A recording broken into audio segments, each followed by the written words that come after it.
I sometimes read public domain books here on Leaves of Glen. And they were written a long time ago, so they're usually racist or sexist or bigoted. But in there somewhere and all that is a story, and that's why those stories are famous. Other times, I read works from independent authors, and they're delightfully not racist, but they might have adult language or adult situations. So that's your warning, but I'm sure you are grown up enough to handle it. Don't write to me complaining. The dead pet industry is weird. I think I mentioned in the last episode that when I had the person come put the cat down that was in the process of passing away, the lady kind of wouldn't leave. Kept really milking the whole sadness aspect. And so finally when she left, me and the children were relieved that we could just try to deal with it on our own without somebody just reminding you, oh, how horrible it is. So since then I received a card, and then after that I received another card, and they're just hitting you one after another with sympathy cards, and they were supposed to deliver the ashes. So that's what happened this week. A couple of women wearing nurses' outfits, scrubs or whatever, walked up to the door, and they rang it, and I was in the middle of taking a dump, and I wasn't going to go answer that door. And they were sitting there staring, because I can see it through the Nest doorbell thing that I have, and everyone knows what a Nest is at this point, so now people wave at the camera, which is kind of weird. So she put something in the door, and then she leaned into the camera and whispered, we'll send you an email and maybe give you a call to let you know what's going on or whatever, and then waved again and then turned around, her and her friend, and walked off to their car. Defeats the purpose of the Nest camera if you can just talk to it and you know it's there. And also, gee, would you guys just back off and leave me alone? Ever since then, the other cat just sort of, it's a whole new animal. Maybe I just never paid attention to this non-dying cat, but now he just sits in the middle of the living room, all four legs down on the floor, just stares up at you, just watching you as you walk through the room, and doesn't move for hours. And then he and the other cat used to love treats. Every morning they'd scream at me to wake up, and every evening they'd scream at me to get off the couch and go feed them their treats. So I try to keep that up with him and try to give him extra special treats because I figure maybe he's sad. But he doesn't eat them. He'll yell for him, and then I'll give him the treats, and he just sniffs it and walks away. Which makes me wonder, did he ever eat the treats? Did the other cat eat all of them? What does he want? Besides to stare at me. I opened up the bathroom door today after taking a shower, and he's just sitting on the floor, staring at me from the hallway. Just watching. So eerie. Well, that's pretty much it. I have a new job next week, and my old boss is making my life pretty hard. So we'll see how that goes.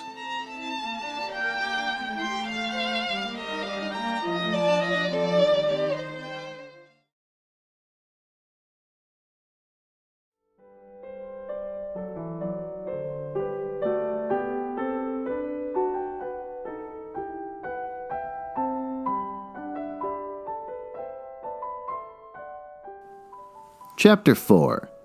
The Ministrations of the Reverend Mr. Drone. The Church of England in Mariposa is on a side street, where the maple trees are thickest, a little up the hill from the heart of the town. The trees above the church and the grass plot that was once the cemetery, till they made the new one, the necropolis, over the brow of the hill, fill out the whole corner. Down behind the church, with only the driving shed and a lane between, is the rectory. It is a little brick house with odd angles. There's a hedge and a little gate, and a weeping ash tree with red berries. At the side of the rectory, churchward, there's a little grass lawn with low hedges, and at the side of that, 2 wild plum trees that are practically always in white blossom. Underneath them is a rustic table and chairs, and it is there that you may see rural Dean Drone, the incumbent of the Church of England Church, sitting in the checkered light of the plum trees that is neither sun nor shadow. Generally, you will find him reading, and when I tell you that at the end of the grass plot, where the hedge is highest, there is a yellow beehive with 7 bees that belong to Dean Drone, you will realize that it is only fitting that the Dean is reading in Greek.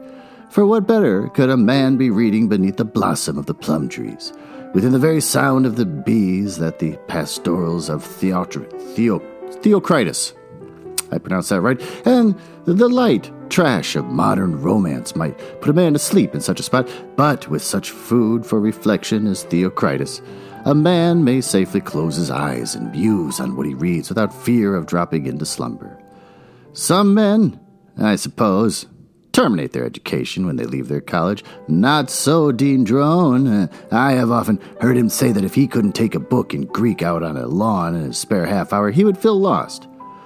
It is a certain activity of the brain that must be stilled somehow. The Dean, too, seemed to have a native feeling for the Greek language. I have often heard people who might sit with him on the lawn ask him to translate some of it, but he always refused.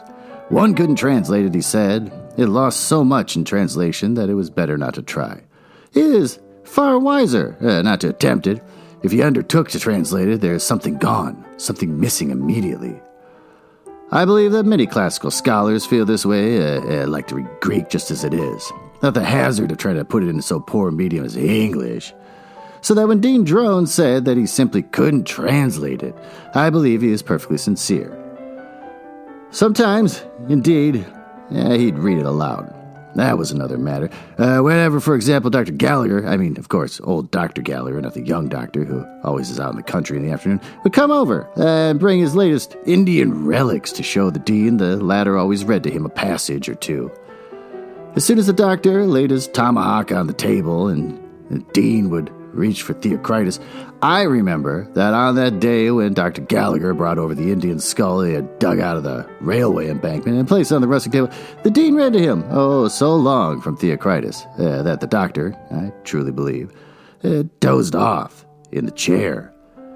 The Dean had to wait and fold his hands with his book across his knee and close his eyes till the doctor would wake up again, and the skull was on the table between them, and from above the plum blossoms fluttered down till they made flakes on it as white as Dr. Gallagher's hair. I don't want you to suppose that the Reverend Mr. Drone spent the whole of his time under the trees. Not at all. In point of fact, the rector's life was one round of activity, which Lie himself might deplore as powerless to prevent.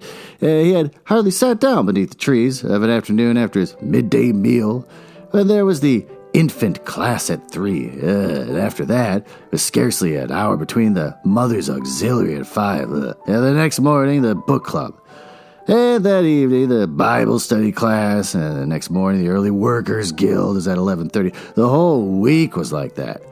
And if one found time to sit down for an hour or so to recuperate, it was almost most one could do. After all, if a busy man spends a little bit of leisure that he gets in advanced classical study, there's surely no harm in it, I suppose. Taking it in all, there wasn't a busier man than the royal dean among the Anglican clergy of the diocese.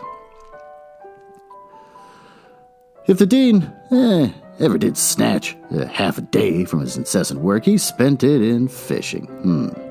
But not always that, for as likely as not, instead of taking a real holiday, he would put the whole afternoon amusing the children and the boys that he knew by making kites and toys and clockwork steamboats for them. It was unfortunate for the dean that he had the strange interest and aptitude for mechanical advances, which he possessed, and otherwise this kind of thing would not be too cruel of an imposition. But the Reverend Mr. Drone had a curious liking for machinery. I think I never heard him preach a better sermon than the one on aeroplanes. Lo, what now see you on high, Jeremiah 2. So it was that he spent 2 whole days making a kite with Chinese wings for Teddy Moore, the photographer's son, and closed down the infant class for 48 hours so that Teddy Moore would not miss the pleasure of flying it, or rather seeing it flown. It is foolish to trust a Chinese kite to the hands of a young child. In the same way that Dean made a mechanical top for little Major Tronani, the cripple, to see spun, it would have been unwise to allow the affected girl to spin it. There was no end to the things that Mr. Drone could make, and always for the children. Even when he was making the sand clock for poor little Willie Yodel, who died, the dean went right on with it and gave it to another child with just the same pleasure. Death, to the clergy is a different thing from what it is to us. The dean and Mr. Gingham used to often to speak of it as they walked through the long grass of the new cemetery, the necropolis. And when your Sunday walk is to your wife's grave, as the dean's was, perhaps it seems different to anybody.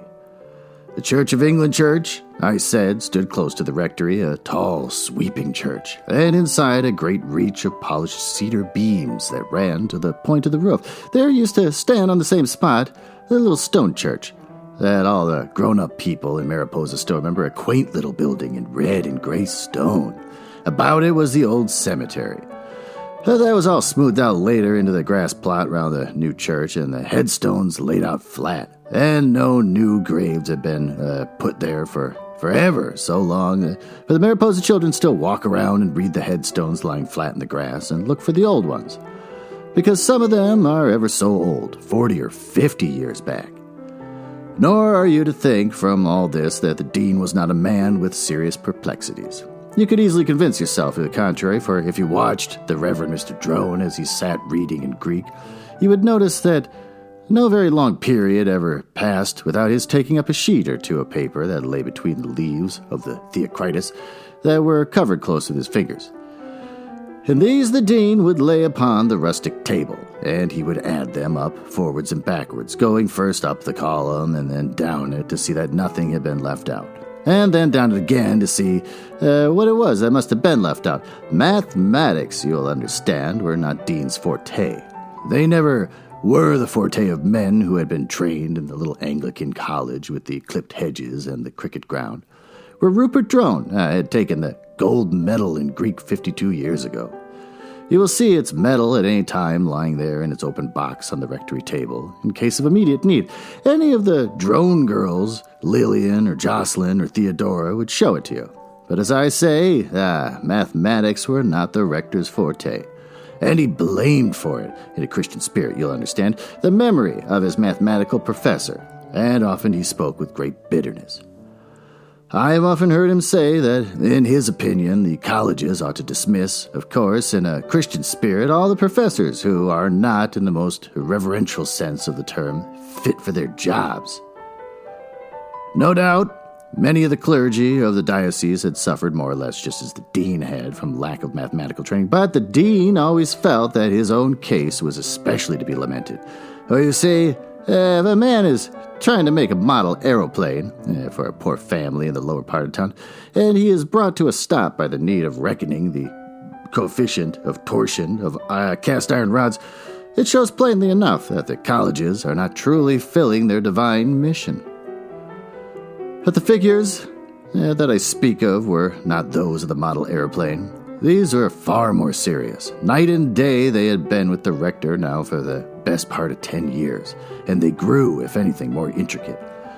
If, for example, you try to reckon the debt of a church, a large church with a great sweep of polished cedar beams inside for the special glorification of the all-powerful, with the imported tiles on the roof, for the greater glory of heaven, and with the stained glass windows for the exaltation of the all-seeing. If I say you reckon up the debt on such a church and figure out its interest and its present worth, less a fixed annual payment, it makes a pretty complicated sum. Then, if you try to add to this the annual cost of insurance and deduct from it 3/4 of a stipend year by year, then suddenly you remember that 3/4 is too much. And because you have forgotten the boarding school fees of the littlest of the drones, including French, as an extra, she must have it. All the older girls did. You've got a sum that pretty well defines ordinary arithmetic. The provoking part of it was that the dean knew perfectly well that with the help of logarithms, he would have done the thing in a moment. But at the Anglican college, they had stopped short at that very place in the book. They had simply explained that logos was a word and arithmos a number. which at the time seemed amply sufficient, so the dean was perpetually taking out his sheets of figures and adding them upwards and downwards, and it never came the same. Very often, Mr. Gingham, who was a warden, would come and sit beside the rector and ponder over the figures, and Mr. Drone would explain that with a book of logarithms you could work it out in a moment. You would simply open the book and run your finger up the columns. He illustrated exactly the way the finger was moved. There you were, Mr. Gingham said. That is, it was a caution, and that logarithms, I quote his exact phrase, must be a terror. Very often, too, Nivens, the lawyer, who said was a sidesman, and Mullins, the manager of the Exchange Bank, who was the chairman of the vestry, would come and take a look at the figures. But they could never make much of them, because the stipend part was not a matter that one could discuss. Mullins would notice an item for the $100 due on fire insurance and would say, as a businessman, that surely that couldn't be fire insurance. And the dean would say, surely not, and change it. And Mullins would say, surely there can't be $50 for taxes, because there weren't any taxes. And the dean would admit that, of course, it couldn't have been for taxes. In fact, the truth is that the dean's figures were badly mixed, and the fault lay indubitably with the mathematical professor of 2 generations back. It was always Mullins' intention, someday, to look into the finances of the church, and more so as his father had been with Dean Drone at the little Anglican college with his cricket ground. But he was a busy man, and as explained to the rector himself, the banking business nowadays is getting to be such that a banker can hardly call even his Saturday mornings his own. Certainly Henry Mullins could not. They belonged largely to Smith Hotel, and during the fishing season they belonged away down at the lake, so far away that practically no one, unless it was George Duff of the commercial bank, could see them. But to think that all this trouble had come through the building of the new church, that was the bitterness of it. For the 25 years that the rural Dean Drone had preached in the little stone church, it had been his one aim, as he often put it in his sermons, to rear a larger ark in Gideon. His one hope had been to set up a greater evidence, or, very simply stated, to kindle a brighter beacon. After 25 years of waiting, and he had been able to at last kindle it, everyone in Mariposa remembers the building of the church. First of all, they had demolished the little stone church to make way for the newer evidence. It seemed almost sacrilege, as the dean himself said, to lay hands on it. Indeed, it was first proposed to take the stone of it and to build it into a Sunday school, as lesser testimony. Then, when that provided a practical, it was suggested that the stone be reverently fashioned into a wall that should stand as a token. And when even that could not be managed, the stone of the little church was laid reverently into a stone pile. Afterwards, it was devoutly sold to a building contractor, and like so much else in life, was forgotten. With the building of the church, no one, I think, will forget, the dean himself threw into the work with his coat off and his white shirt sleeves conspicuous among the gang that were working at the foundations. He set his hand to the shovel, himself guided the road scraper, urging the horses, cheering and encouraging the men, till they begged him to desist. He mingled with the stonemasons, advising, helping, and giving counsel, till it was pleaded with him to rest. He was among the carpenters, sawing, hammering, inquiring, suggesting, till they besought him to lay off. And he was night and day with the architect's assistants, drawing, planning, revising, till the architect told him to cut it out. So great was his activity that I doubt whether the new church would ever have been finished had not the wardens and the vestry men insisted that Mr. Drone must take a holiday, and sent him into the Mackinac trip up to the lakes. The only foreign travel in Dean's life. So in due time, the new church was built, and it towered above the maple trees of Mariposa like a beacon on a hill.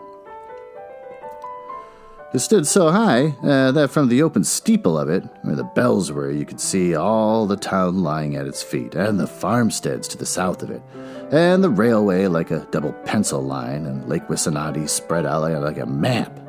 And you could see appreciate from the height of the new church such a prize as the growing wealth of Mariposa that you could never have seen from the little stone church at all. Presently, the church was opened, and the dean preached his first sermon in it, and he called it a greater testimony. and he said that it was an earnest, the first fruit of endeavor, and that it was a token or a pledge, and he named it also a covenant. He said, too, that it was an anchorage and a harbor and a lighthouse, as well as being a city set upon a hill, and he ended by declaring it an ark of refuge, and notified them that the Bible class would meet in the basement of it, and that on every other third Wednesday. In the opening months, preaching about it, the dean had called the church so often in earnest, and a pledge, and a guardian, and a tabernacle, that I think he used to forget that it wasn't paid for. It was only then the agent of the Building Society and a representative of the Hosanna Pipe and Steam Organ Company, Limited, used to call for quarterly payments, that he was suddenly reminded of the fact. Always after these men came round, the dean used to preach a special sermon on sin, in the course of which he would mention that the ancient Hebrews used to put unjust traitors to death, a thing of which he spoke with Christian serenity.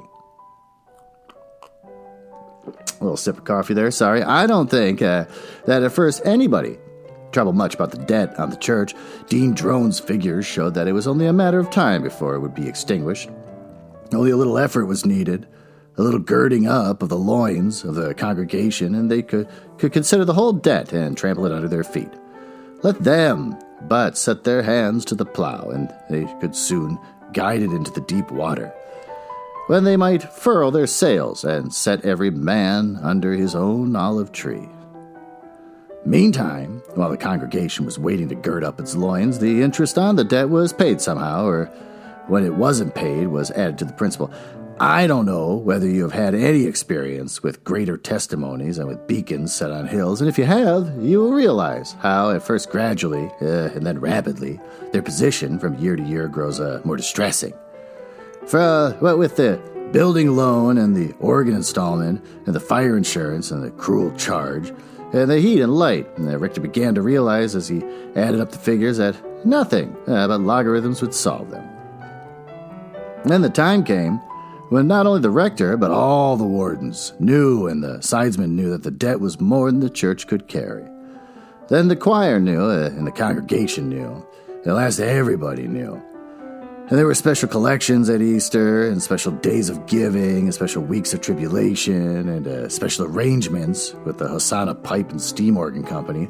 And it was noticed that when the rural dean announced a service of Lenten sorrow, aimed more especially at the businessmen, the congregation had diminished by 40%. I suppose things are just the same elsewhere.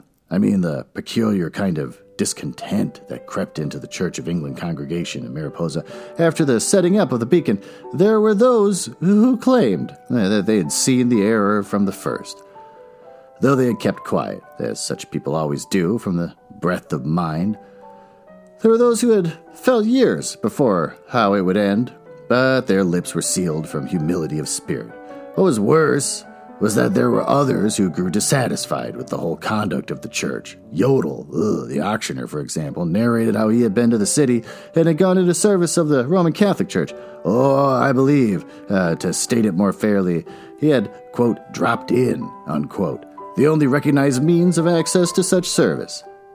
He claimed that the music that he had heard there was music that, outside of his profession, the chanting and intoning could not be touched. Ed Moore, the photographer, also related that he had listened to a sermon in the city, and that if anyone would guarantee him a sermon like that, he would defy you to keep him away from the church. Meanwhile, failing the guarantee, he stayed away. The very doctrines were impeached. Some of the congregation began to cast doubts on the eternal punishment, doubts so grave as to keep them absent from the Lenten services of sorrow. Indeed, Lawyer McCartney took up the whole question of the Athanasian Creed one afternoon with Joe Milligan, the dentist who had hardly left a clause of it intact. All the time, you will understand, Dean Drone kept on with his special services and leaflets, calls and appeals, went out from the Ark of Gideon like rockets from a sinking ship. More and more with every month, the debt of the church lay heavy on his mind. At times, he forgot it. At other times, he woke up in the night and thought about it. Sometimes, as he went down the street from the lighted precincts of the Greater Testimony and past the Salvation Army, praying around a naphtha lamp under the open sky, it smote him to the heart with a stab. But the congregation were wrong, I think, in imputing fault to the sermons of Dean Drone. There I do think they were wrong. I can speak from personal knowledge when I say that the rector's sermons were not only stimulating in matters of faith, but contained valuable material in regard to the Greek language, to modern machinery, and to a variety of things that should have proved the highest advantage to the congregation. There was, I say, the Greek language. The dean always showed the greatest delicacy of feeling in regard to any translation in it, or out of it, that he made from the pulpit. He was never willing to accept even the faintest shade of rendering different from the commonly given without being assured of full congruence of the congregation. Either the translation must be unanimous and without contradiction, or he could not pass it. He could pause in his sermon and he would say, the original Greek is hosen, but perhaps you will allow me to translate it. It is as equivalent to hoyen, and they did. So that if there was any fault to be found, it was purely on the side of the congregation for not entering a protest at the time. It was the same way in regard to machinery. After all, what better illustrates the supreme purpose of the all-wise than such a thing as the dynamo, or the reciprocating machine engine, or marine engine, or the pictures of the Scientific American. Then, too, if a man has had the opportunity to travel and has seen the great lakes spread out by the hand of Providence from where one leaves the new dock at the Sound to where one arrives safe and thankful with one's dear fellow passengers in the spirit at the concrete landing stage at Mackinac. It is not this fit and proper material for the construction of an analogy or illustration? Indeed, even apart from an analogy, it is not mighty interesting to narrate anyway. In any case, why should the church wardens have sent the rector on the Mackinac trip if they had not expected him to make some little return for it? I lay some stress on this point because the criticisms directed against the Mackinac sermons always seemed so unfair. If the rector had described his experiences in the crude language of ordinary newspaper, there might, I admit, have been something unfitting about it. But he was always careful to express himself in a way that showed, or, listen, let me explain with an example. It happened to be my lot some years ago, he would say, to find myself a voyager, just as one is a voyager on the sea of life, on the broad expanse of water which had been spread out to the northwest of us by the hand of Providence, at a height of 581 feet above the level of the sea. I refer, I may say, to Lake Huron. Now, how different that is from saying, I'll never forget the time I went on the Mackinac trip. The whole thing has a different sound entirely, in the same way that the dean would go on. I was voyaging on one of those magnificent leviathans in the water. I refer to the boats of the Northern Navigation Company, and was standing beside the forward rail, talking with a dear brother in the faith, who was journeying westward also. I may say he was a commercial traveler, and beside us was a dear sister in the spirit seated in a deck chair, while near us were two other dear souls in grace engaged in Christian pastime on the deck. I allude more particularly to the game of deck billiards. I leave it to any reasonable man whether, with that complete and fair-minded explanation of the environment, it was not perfectly proper to close down the analogy as the rector did with the simple words, in fact, it was an extremely fine morning. Yet there were some people, even in Mariposa, that took exception and spent their Sunday dinner time in making out that they couldn't understand what Dean Drone was talking about, and asking one another if they knew. Once, as he passed out from the doors of the Greater Testimony, the rector heard someone say, the church would be all right if that old mugwump was out of the pulpit. I went to his heart like a barbed thorn, and it stayed there.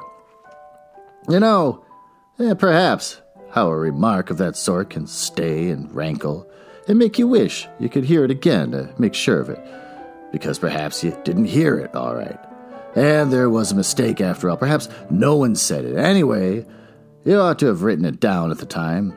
I have seen the dean take down the encyclopedia in the rectory and move his finger slowly down the pages of the letter M, looking for mugwump, but it wasn't there. I have known him in his little study upstairs to turn over the pages of the Animals of Palestine, looking for a mugwump, but there was none there. It must have been unknown in the greater days of Judea. So things went on from month to month and from year to year, and the debt and the charges loomed like a dark and gathering cloud on the horizon. I don't mean to say that efforts were not made to face the difficulty and fight it. They were. Time to time, the workers of the congregation got together and thought out plans for the extinction of the debt, but somehow, after every trial, the debt grew larger with each year, and every system that could be devised turned out more hopeless than the last. They began, I think, with the endless chain of letters of appeal. You may remember the device, for it was all popular in clerical circles some 10 or 15 years ago. You got a number of people to write each of them 3 letters asking for 10 cents. From 3 each of their friends and asking from each of them to send 3 similar letters. 3 of each from 3 of each, and 3 each more from each. Do you observe the wonderful ingenuity of it? Nobody, I think, has forgotten how the willing workers of the Church of England Church of Mariposa sat down in the vestry room of the basement with a pile of stationery, 3 feet high, sending out letters. Some I know will never forget it. Certainly not Mr. Pupkin, the teller in the exchange bank, for it was here that he met Zena Pepperleigh, the judge's daughter, for the first time, and they worked so busily that they wrote out ever so many letters, 8 or 9, in a single afternoon, and they discovered that their handwritings were awfully alike, which was one of the most extraordinary, amazing coincidences, you'll admit, in the history of chirography. But the scheme failed utterly. I don't know why.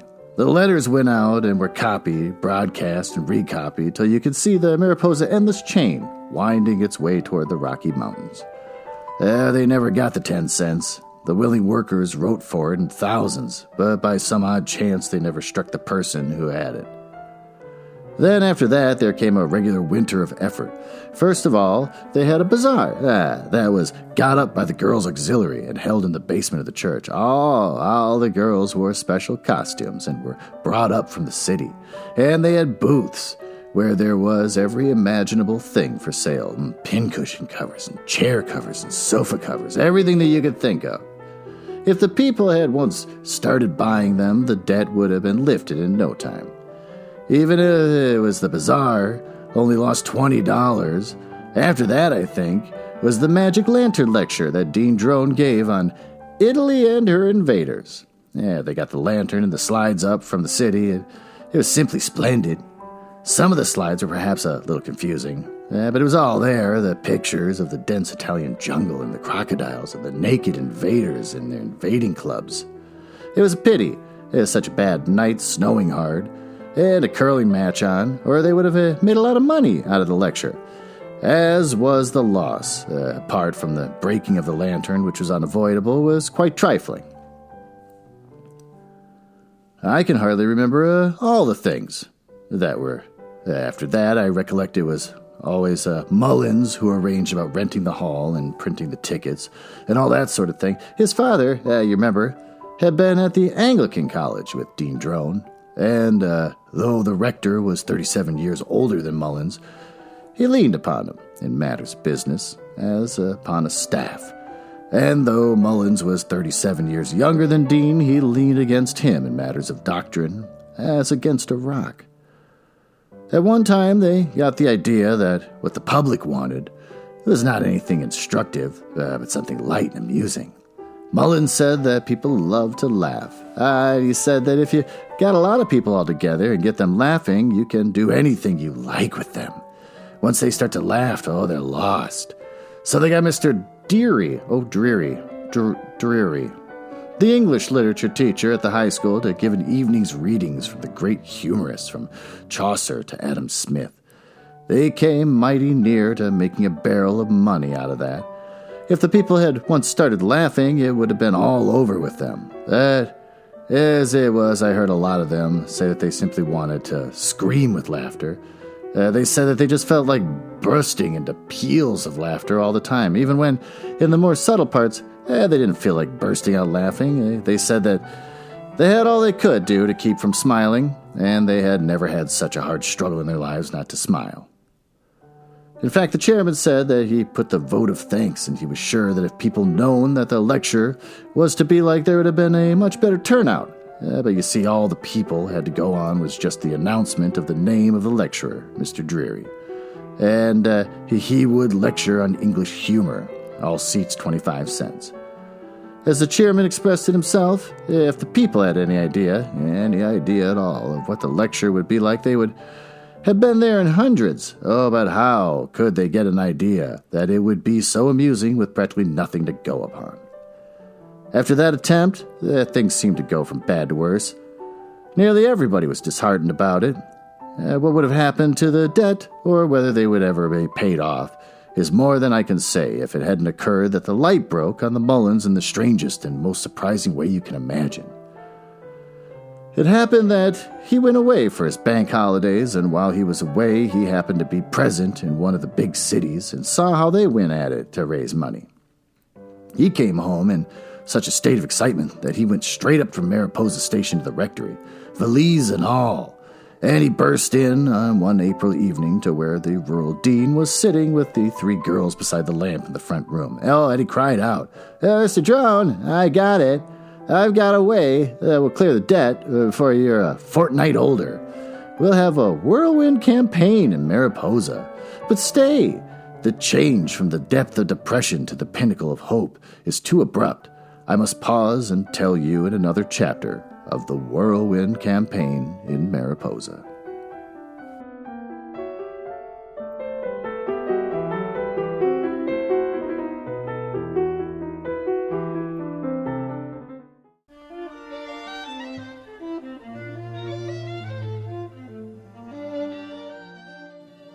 Well, what did we learn from that? Hubris. That's what we learned. Just because you sit around reading in Greek and refuse to translate it, hubris, and then you decide you got to get a new church built because you're important and you need a new church, hubris. You don't even know how to pay for it, and you think to yourself, the people will pay for it, hubris. It's a lot like the city I live in, where both teams, baseball and football, decided that they wanted their own stadiums. They'd been sharing one for 20 years maybe. And they decided, no, we want our own, the football team said. And the baseball team said, sucks to this place, we want our own. And all through the 80s and 90s, nobody in my state wanted to pay for it. And then they started to threaten, we're going to take the teams away unless you pay for this. And everyone said, sucks to you, we're not going to pay for it. The thing that's there is good enough. And then they just sort of said, we'll just wait a while. And then they came back and said, oh, we're doing it. And for some reason, everyone was like, oh, okay. And so now we have 2 new stadiums. Hubris. But this chapter doesn't end with a resolution. We get to learn in the chapter 5, the whirlwind campaign in Mariposa, how they raise the money to pay off this church. Will they learn their lesson? Will he ever translate these Greek versions of the Bible he's reading? Probably not. But with that, I will find out next week how that goes. I might start doing 2 chapters a week to try and get through this book, because this book's painful. Painful in the way that it's not meant to be read out loud easily. The sentences, whole paragraphs, can go without a comma, which means I start reading really fast and rambling and screwing up stuff. So I kind of want to get past this book. Like it was a mistake to dive in. That's too late now. I'm married to it. So, next week, Chapter 5, and possibly Chapter 6. We'll see how it goes. Thanks for listening.